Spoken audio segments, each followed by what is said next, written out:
Okay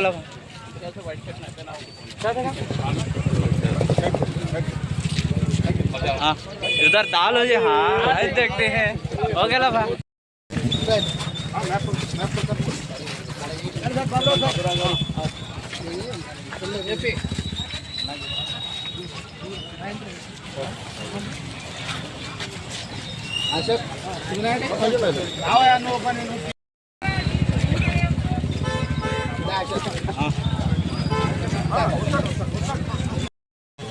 side పట్టుకోండి ఆ side పట్టుకోండి మీరు పట్టుకోండి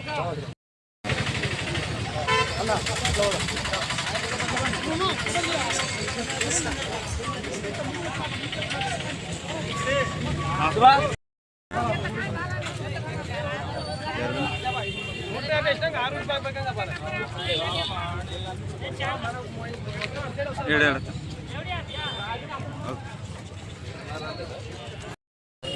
అది మస్జిద్ దగ్గర మీరు రాలేదు ఆ రోజు అదే అదే అక్కడ మస్జిద్ దగ్గర ఇక్కడంతా స్టార్ట్ చేస్తానన్నాడు ఆయన కాంట్రాక్టర్ ఆయనకు చెప్పాను నేను తొందరగా స్టార్ట్ చేయాలి ఆల్రెడీ శాంక్షన్ అయ్యి ఉందంట కదా అది అక్కడ అవును సార్ అయింది శాంక్షన్ అయ్యిందంట కదా సరే ఏదో ఒక రోజు పెట్టేసేది ముందు స్టార్ట్ చేసేది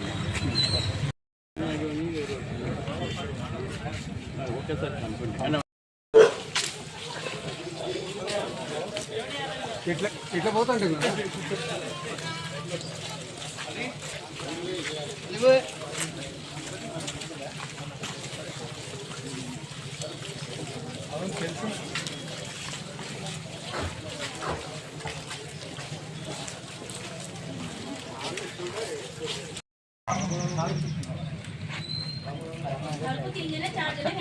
ऐसा प्रॉब्लम मेरा प्रॉब्लम मैं बोल तू हूँ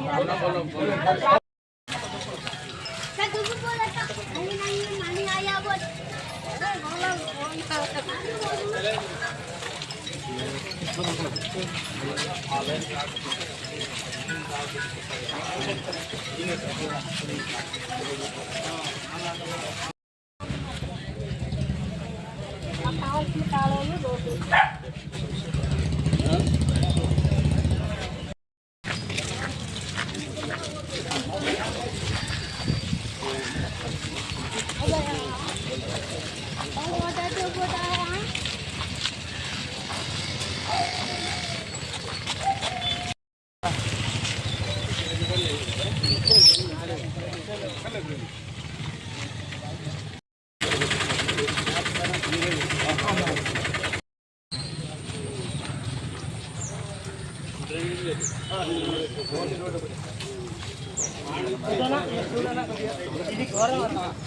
ఈ నీళ్ళ వల్ల దొంగతనం కూడా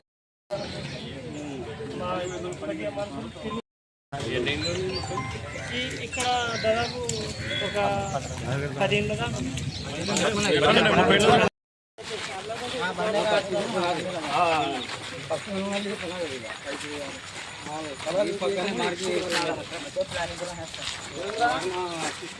హాస్పిటల్ కట్టేశారు అది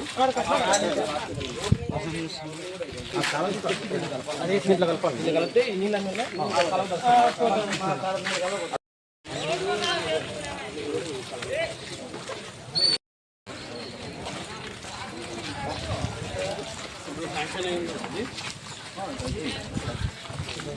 ये पूरे टैंकर में वो बोल रहा है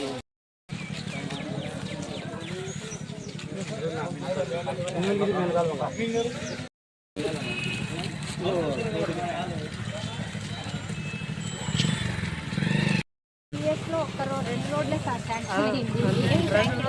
అది రమణంకుల ఇంటి ఎదురు రోడ్డు మెయిన్ రోడ్డు ఆ ఇంట్లో ఇచ్చారు దానికి వాళ్ళ కోసం వేయించండి తప్ప ఏ రోడ్డు శాంక్షన్ కాల ఏ రోడ్డుకు ఏ కాలం శాంక్షన్ కాలేదు మొత్తం ఆ 2 రోడ్లు వేయించుకుని వాళ్ళ ఇంటికాడ చిన్న బాబు అస్సలు రోడ్డే లేదు సార్ అలా ఆడు గట్టు వరకు ఉంది కానీ గట్టు కింద కానీ అస్సలు లేదు మాకు చాలా ఘోరం సార్ మేము చాలా భయంతో ఉన్నాం పిల్లలు అయితే మేము అసలు ఎంత ఘోరం కాలువ నీళ్ళు కూడా పోవడం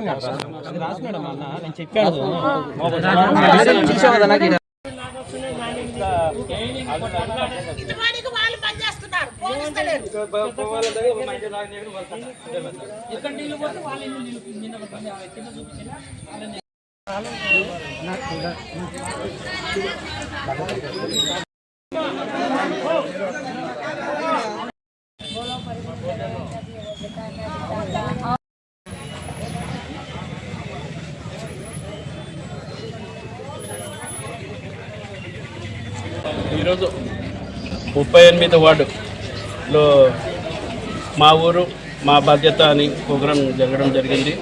దీంట్లో ఈరోజు మేము చూస్తున్నాము దాదాపు ప్రతి డోర్ దగ్గర నీళ్ళు వచ్చేస్తున్నాయి లోపల, ఇంటి లోపల. ఒక్క రోడ్డు సరిగ్గా లేదు. అసలు పోయి చేసి ఒక డ్రైనేజ్ సమస్య అయితే చాలా ఘోరంగా ఉంది. మీ ఒక్క రోడ్ లేదు. మళ్ళీ నిన్న మన మాజీ ఎమ్మెల్యే గారు అంటారు 5 సంవత్సరాలు 20 సంవత్సరాలు మేము అభివృద్ధి చేశాము, మనం ఇది చేశాము, అయితే కూడా మాకు ఓట్లు వేయలేదు అంటారు. ఒక్కసారి మాజీ ఎమ్మెల్యే గారు వచ్చి చూడండి ఇక్కడ రోడ్లు ఎట్లా ఉన్నాయో, వచ్చి చూడండి. పెద్ద చెప్పుకుంటున్నారు కదా మేము ఇది అభివృద్ధి చేశాం, నంద్యాలలో అభివృద్ధి చేశామని. ఒక్కసారి ఏం అభివృద్ధి చేశారో వచ్చి చూడండి. మీరు ఊరికే మాటలు చెప్పుకుంటా ఏదో సింపతి గెయిన్ చేయడానికి మేము మంచి వాళ్ళకి ఓటు వేయలేదు, మేము ఏదో చెడ్డోళ్ళం మాకు ఓటు వేశారని, ఇదంతా కాదు. మీ ఊరికి మీరేం చేశారో మేమేం చేశామో అందరికీ తెలుసు జనాలకి. మీరు శిల్పా సేవా సమితికి నోటీసులు వస్తే మీరు ఏమంటారు, మేము ఇక్కడ లేదు ఎక్కడన్నా కానీ మీకు సేవ ఎక్కడన్నా చేసుకోవచ్చు, అక్కడనే చేసుకోవాలని ఏమి ఇది లేదు. ఎవరండి 2000 బాడిగా కడుతున్నారు? మీరు ఖాళీ చేయండి. ఆ బాడిగా ఎంత ఉంటుందో 20 సంవత్సరాల నుంచి మీరు అధికారంలో పెట్టుకొని 20 సంవత్సరాల నుంచి 2000 కడుతున్నారు మీరు. దానికోసమే ఖచ్చితంగా ప్రభుత్వం దీని మీద యాక్షన్ తీసుకుంటుంది. మీరు ఎంత సింపతి చూస్తే కూడా ఇంకా నంద్యాల ప్రజలు మీకు నమ్మే పరిస్థితి లేదు మీకు. ఎందుకంటే మీరు ఎంత నిన్న కూడా మేము ఫ్యాక్షన్ స్టార్ట్ చేస్తాము, ఫ్యాక్షన్ ఇది అంటే మీ ఫ్యాక్షన్ వద్దు, అసలు మీ కొండా సుంచేశ్వరరావు మీ ఊరికి మీరు వెళ్ళిపోండి. ఇక్కడ నంద్యాల ప్రశాంతమైన వాతావరణం ఉంది. మీరు వచ్చి ఏదో మేము ఇది షురూ చేద్దాం అది షురూ చేద్దామంటే ఇక్కడ ఎవరు ఊరికే కూర్చోడానికి ఏం లేదు. ఎవ్వరు ఇక్కడ నంద్యాల ప్రశాంతమైన వాతావరణం, ఇక్కడ రౌడిజం కానీ ల్యాండ్ కబ్జా కానీ ఎవరన్నా పేరు చెప్పి మేము ఇది చేపిస్తాం పెన్షన్లు ఇప్పిస్తామని డబ్బులు తీసినిస్తే కూడా ఖచ్చితంగా వాళ్ళకి పార్టీ నుంచి ఇమ్మీడియట్గా సస్పెండ్ చేస్తాము. బీదోళ్ళ దగ్గర ఎవరు డబ్బులు తీసుకునే ఇదే లేదు. ఎవరు పెన్షన్ అనేది గవర్నమెంట్ది, దీంట్లో కమిషన్లు ఎవరు తీసుకునే ఇది లేదు. నందమూరి నగర్ వైఎస్ఆర్ నగర్లో ఇక్కడ కౌన్సిలర్లు చాలామంది ఫ్రీగా ప్లాట్లు తీసుకున్నారు. అది ఖచ్చితంగా ప్రభుత్వం ఖచ్చితంగా దాని మీద కూడా యాక్షన్ తీసుకుంటుంది, అది అన్నీ రిటర్న్ తీసుకుంటుంది. ఖచ్చితంగా ఈరోజు మేము వచ్చినాము. ఖచ్చితంగా ప్రతి చిన్న ప్రాబ్లంలు చూసాము. ఇక్కడ మెయిన్ వచ్చేసి రోడ్డు సమస్య, డ్రైనేజ్ సమస్య చాలా అయ్యింది. చాలా 15 ఇయర్స్ నుంచి ఒక్క రోడ్ వేయలేదు. ఏదో కౌన్సిలర్లు వాళ్ళ ఇంటి దగ్గర వేసుకున్నారు కానీ ఎక్కడ అభివృద్ధి అనేది జరగలేదు. ఖచ్చితంగా ప్రతిరోజు మేము దీని మీద మళ్ళీ రివ్యూ చేస్తాము. ఖచ్చితంగా మంత్రి గారి దగ్గర కూడా వెళ్తాము. మంత్రి గారి దగ్గర ఈ సమస్య తీసుకొని వెళ్ళి ఖచ్చితంగా నందమూరి నగర్ వైఎస్ఆర్ నగర్ ఖచ్చితంగా డెవలప్ చేసి చూపిస్తామని చెప్తున్నాను. మరి ఇంకొకటి అంటే ఏమంటారంటే ఏదో మళ్ళీ మాజీ ఎమ్మెల్యే ఏదో అన్నాడు, ఎమ్మెల్యే అయిపోయినాడు మంత్రి అయిపోయినాడు ఏం చేయలేక అయినాడు అంటాడు. నువ్వేం చేసావు 20 సంవత్సరాల నుంచి? దోచుకు తిన్నావు. నీ వల్ల నీ నాన్న వల్ల ప్రతి డిపార్ట్మెంట్లో ఈరోజు కూడా ఎంత కరప్షన్ ఉందంటే నాకు తెలుసు. నంద్యాలలో ఏంది ఒక్కళ్ళు పని చేయమంటే వితౌట్ ఇది పని చేయడం లేదు. దానికోసం ఖచ్చితంగా ఆల్ డిపార్ట్మెంట్స్ ఖచ్చితంగా పని చేసేది మేము చూపిస్తామని కోరుకుంటున్నాం. జై హింద్, జై తెలుగుదేశం. 38 వార్డు పర్యటన సందర్భంగా నంద్యాల జిల్లా తెలుగుదేశం పార్టీ ప్రధాన కార్యదర్శి ఎంఎండి ఫిరోజన్న గారు రావడం జరిగింది. మన ఊరు మన బాధ్యత కార్యక్రమానికి చేసినందుకు 38వ వార్డు ప్రజలందరూ సంతోషం వ్యక్తం చేస్తున్నారు. ఇక్కడ ఉండే సమస్యలన్నీ అన్నకు తెలియజేయడం అనేది ట్రైన్లు కానీ ఓట్లు కానీ మొత్తం ఒక్కటి ఇవన్నీ పరిష్కారం చేస్తానని అన్న మాట ఇస్తున్నారు. దాని ప్రకారము మేము కూడా అన్న మాట ప్రకారము మేము చేసుకుంటాం.